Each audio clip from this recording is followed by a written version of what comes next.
Nurse Jean, magandang hapon. Magandang hapon po, sir. Tulpo. At bagong lahat, ang aming pong taus-pusong pakikiramay. Opo, nakausap niyo na po yung mga taga-PNP tungkol sa kasong to? Opo, sir. Base po sa kanilang mga pag-imbestiga, ano pong sabi nila sa inyo? Ano po, inaasikaso naman po nila lahat yung kaso ng kapatid ko. Kaso lang, ano po kasi, yung nangyari po kasi sa kapatid ko, hindi po kasi maganda eh. Meron na ho ba silang nasabi sa inyo na suspect o person of interest man lang? Opo, yung ano po, asawa niya po. Ang asawa niya. Okay. Yung suspect po na asawa po nitong victim, nakausap na po ng kapulisan natin o nagtatago na? Hindi pa po, sir. Nagtatago na po siya, sir.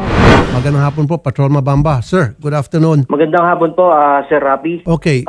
So sir, I'm sure by now meron na po kayong mga nagawang investigasyon sa kasong to. Ano pong lumilitaw sa ginawa niyo pong investigation, sir? Sir, base po sa nangyari, doon po sa pagkamatay ni Jenny Lynn Santiago po, sir, pinatay po siya ng kanyang asawa, sir, na si Renato Santiago, sir. Ginamitan po siya ng cable wire, sir. Oh. Pinaluputan po siya sa leeg ng cable wire, sir. Tsaka po siya pinasakan ng dalawang medyas sa bibig, sir. Continuous naman po yung ginagawa naming sir, follow-up operation and investigation. Yung team po namin, sir, nagpunta po sa San Fernando City para i-locate po yung yung suspect natin sa inuupahan niya. Sa tulong din po ng mga San Fernando City Police po, sir, na-locate po namin yung bahay. Okay. And then pagkatapos po nun, sir, pagpunta po nila ron, wala na po yung sir, yung suspect natin na si Renato, sir. Nagtatago na po siya, sir. Pagkatapos po nun, sir, inabangan po ng mga operatiba po ng San Fernando City, sir. Noong January 14, sir, nagtungo naman po kami sa Gabaldon, Nueva Ecija, sir, dun sa sinasabing barangay po nila Renato. Okay. Nakipag-coordinate po kami dun, sir, sa Gabaldon Police Station, sa pangunguna po ni COP tsaka nila deputy. Nagpunta po kami sa barangay Tagumpay, sir. Tagumpay, Gabaldon, Nueva Ecija, at nakausap ko po si Kapitan. Pero bago pa po yun, nagpauna na po kaming mga tropa po namin, mga intelligence group po namin mga intel po namin na lumapag po sa area bago po kami maka-proceed doon, sir, para makita o malocate po talaga kung nandudong po yung suspect. Okay.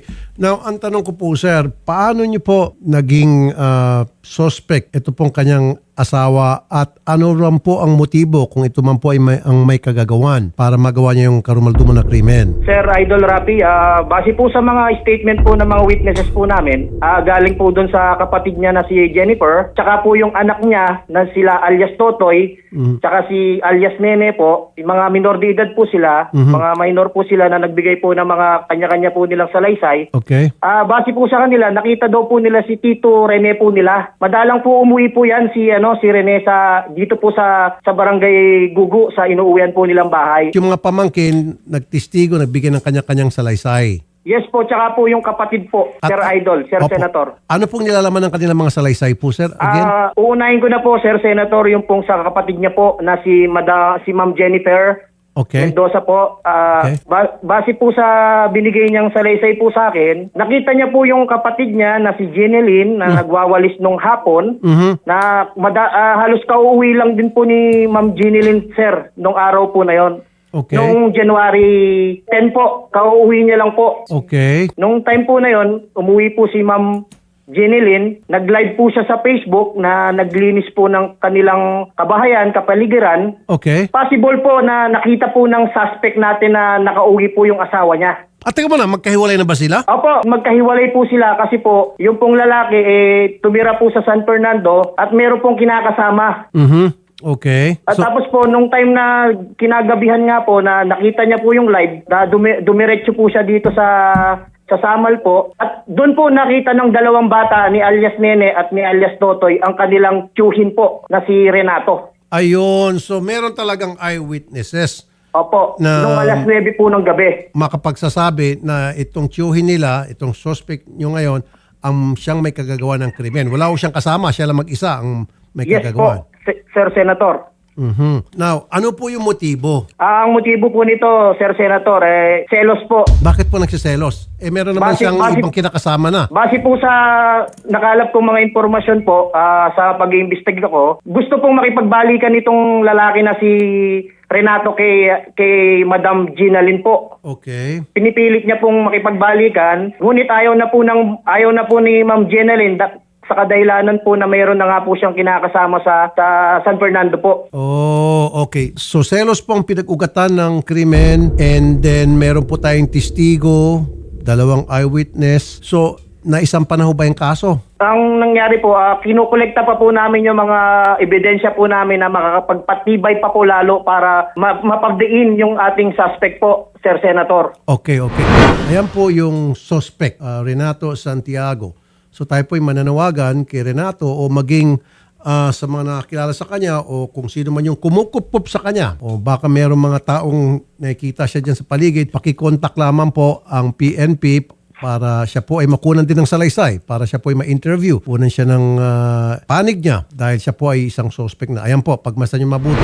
Napunta niyo na po yung kanyang agency o yung kanyang pinagdudutihan? Opo, nanggaling na po kami dito sa agency po nila sa San Fernando City. Nakausap po namin yung general manager niya na si Sir Jerry Cunanan. Opo. At base po, nag-iwan po siya ng isang mensahe po doon po, Sir Senator, kay Ma'am Tricia Tolentino na security officer po niya, kung hindi po ako nagkakamali. Nag-iwan po siya ng isang mensahe na maglilib daw po siya ng isang linggo. Okay. Kasi may aasikasuhin daw po siyang emergency, Sir Idol, Sir Senator. Okay, that explains it na may emergency kasi may ginawa siyang emergency which is yun na nga yung krimen most likely. Bigla siyang Linggo po ng umaga yon, Sir Senator, nag-message po siya. Hindi pa po na di-discover po ang insidente. So he is considered as armed and dangerous ngayon kasi security guard siya. I'm sure meron siyang baril. Dala-dala niya ba yung kanyang baril na ginagamit sa kanyang pag-duty? Sir Senator, base po dun sa agency po, hindi niya naman po dala-dala yon, tinurn over niya po dun sa kasama niya pong security, yung karelyebo niya po. Mabuti. So, napuntahan niyo na po lahat ng mga bahay o lugar na posibleng siya ay matatagpuan doon. Na-check niyo na po yon. Ay opo, lahat po ng possible na pwede niya pong puntahan, pinuntahan na po namin sa tulong po ng aming provincial director na si Ma'am Marites, Police Colonel Marites A. Salvadora po. Nakipag-ugnayan po kami, lahat po ng mga possible na puntahan po niya na pwede niya pong pagtaguan is nakipag-coordinate po kami para po sa mapabilis na pag-aresto po sa ating suspect. Okay, napansin ko po, Patrolman Bamba, very detailed yung pong inyong salaysay at inyong ginawa pag-iimbestiga. Ganun dapat talaga. Ako po'y hanga sa inyo, Patrolman Bamba. You know what you're doing. At na magaling Maraming salamat po, Sir Idol. Opo, sa tulong din po ng aking COP na si Sir Gary, hindi niya po pinabayaan.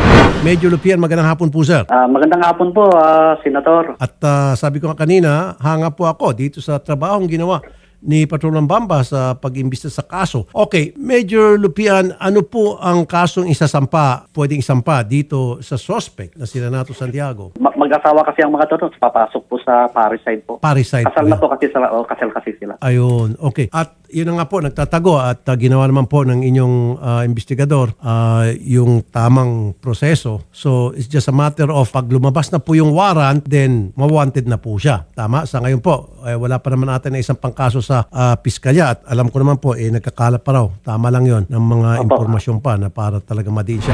Nananawagan kami dito sa suspect, kung saan ka man, may mas nakakabuting sumuko ka sa mga kinakukulan para po harapin mo o ipaliwanag mo ang sarili mo. Kung hindi talaga ikaw ang nakagawa, ipapaliwanag mo yung explanation mo. Ganoon din po sa mga nagkukop-kop sa kanya. Sana po, wag niyo po siyang itago, kundi masasama po kayo sa isasampa naming kaso.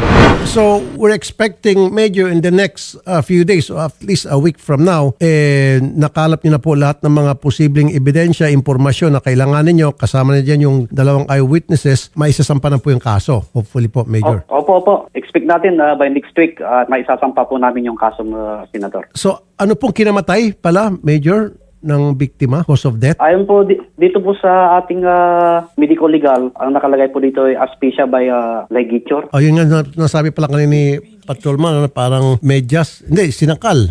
Di ba? Opo. Bali, sinakal, gumamit po ng cable wire. Yung po yung pinangtali doon sa lig ng biktima. Okay, sige. So, nagtatago na itong suspect nga. Okay, maraming salamat po, Patrolman Joshua Bamba. And of course, Major Lupian, every now and then, ang aking pong suhestyon, close coordination at pakikipag-ugnayan ninyo sa pamilya ng biktima. Ano po? Opo. Para Asahan niyo po, Senator, Well, continuous po yung coordination namin sa kanila. So yung mga pieces of evidence, gulod ng kable at saka medyas, nasa possession na po ng PNP natin para gamitin ebidensya sa korte. Opo. Nasa, po. Pati yung mga ibang circumstantial po na mga evidence na nakuha namin, bali, nandito na po sa amin. I-refine na po namin yung documentation para po sa pagsampa ng kaso, Senator. Ayun. Maraming salamat po, Police Major Gary Lupian, Chief of Police ng Samal Bataan PNP. Sir, thank you po, Sir Major. Thank you po. Thank you rin po, Patrolman Joshua Bamba sa muli. Salamat po, Patrolman. Good job sa ginagawa niyo yung pag-iimbestiga. Hanga po ako sa inyo, sir. Maraming salamat po, Sir Idol, Senator. Ma'am Rose Jean, ano pong maitutulong namin? Ano po sir, katulad po sa anak niya na nag-aaral, gusto ko po sana na sumuko na siya at saka magano po sana ako sa kasi po hindi po ako nakakapag-manicure. Yun lang po pinagkakakitaan ko. Ang araw-araw pong financial namin, sir. Okay. Ang hirap po kasi ng sitwasyon po namin, sir. At saka brutal po yung ginawa niya sa kapatid ko. Hindi po tao yung gumawa sa kapatid ko. Brutal po, nakita ko po lahat ng autopsy at yung mga pictures. Sir, hindi ko po alam. Napakabait naman po ng kapatid ko. Ginawa niya na parang akala mo baboy na inano niya sa plastic bag. Wala na po kaming magulang na tutulong sa amin. Maliliit pa po kami, wala na kami magulang. Tapos ngayon, ibang tao lang po ang bubuhat ang buhay ng kapatid ko.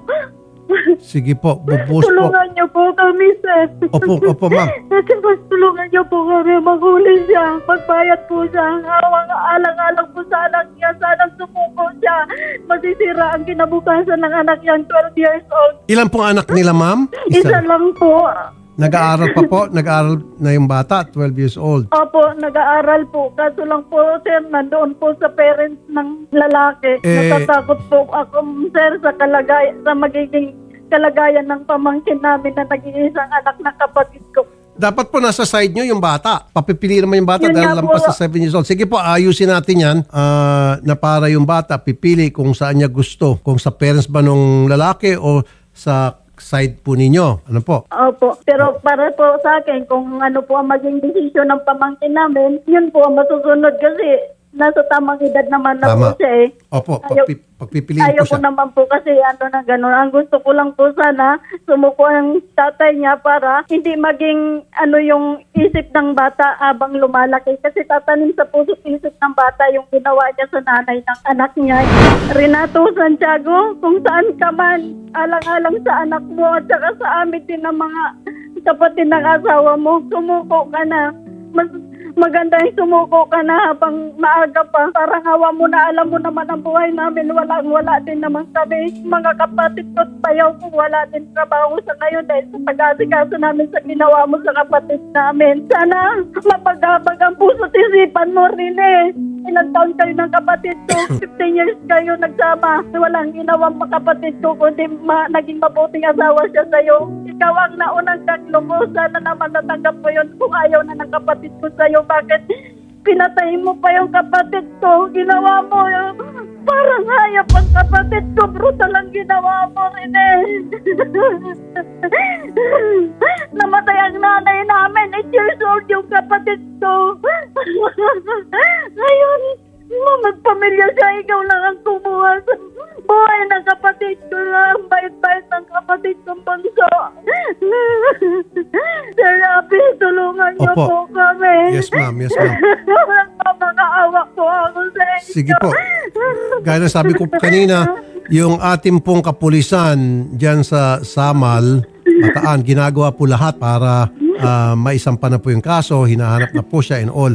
So, sige po, tutulong kami. Nakaburol pa rin ho ba yung kapatid nyo? Hindi na po, sir, kasi pagkatapos po ng autopsy, pinalibing ko na rin po kasi hindi na namin po maatim din ang amoy at hindi na din po siya kayang iburol. O, sige po. At saka yung mga kapatid ko po na parang na-trauma po kasi eh.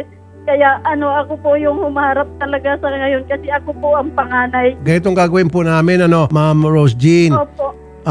Bibigay po kami ng tulong para doon sa anak ni Jeneline. Kaya yung isang reporter namin pupunta at kakausapin, gagawa ng assessment, kung ano yung narapat na tulong, and then siguro po tawagan namin ng mga taga DSWD, gagawin din ng evaluation at kailangan siguro ng intervention dahil trauma po yan na yung kanyang nanay ay pinatay ng kanyang tatay.